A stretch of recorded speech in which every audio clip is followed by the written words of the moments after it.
Hi!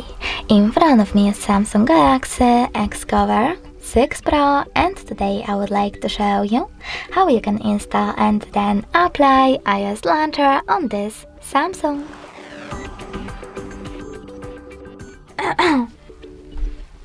First of all, go into Play Store and tap on the search bar. Now type in iOS launcher and get this free app from this developer. When your app is ready, open it.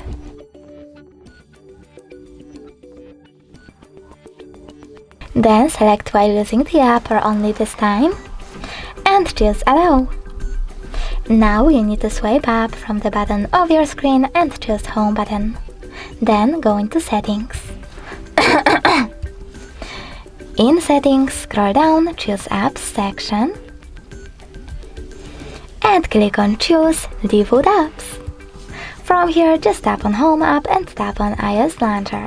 Finally, select Got it, and as you can see after that, Apple layout was applied successfully on my device. If you wish to, you can always switch between your layouts by going into the same settings, tapping on Apps, choose Default Apps and Home app. Then you can click on one UI Home or iOS Launcher. Thanks so much for watching. If you enjoyed this video, leave a like, comment and subscribe. Bye!